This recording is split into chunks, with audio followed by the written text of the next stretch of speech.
Hello, I'm Scott with Shoms Photography, and today we're going to talk about why we use a vacuum pot or vacuum chamber. These two were non-vacuumed. These three over here were vacuumed before casting.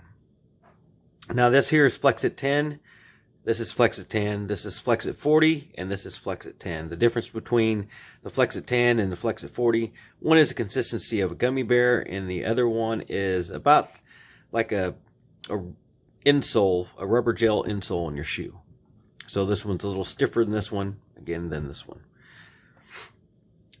So this is supposed to be translucent. These molds are from like 2006, and I just wanted to see if they were any good still, and they turned out okay.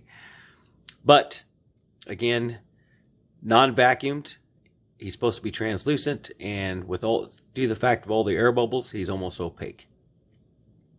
Same way with this one over here. So just tons of air bubbles.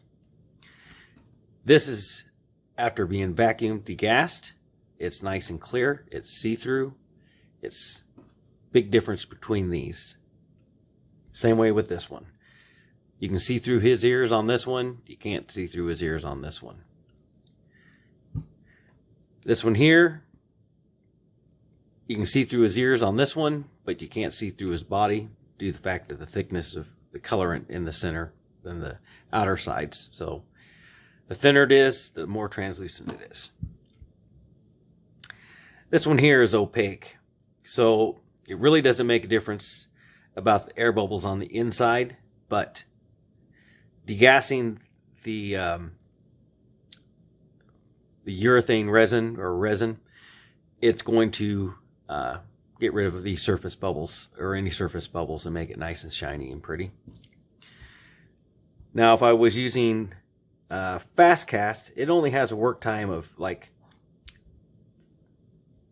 3 to 5 minutes, where this one has a work time of 15 minutes. Now, if I was using fast cast to cast these, then I would have to put it in the vacuum or the pressure pot, because again, there's not enough time after you mix it and to degas it and then pour it into this mold, because you only have a short working time.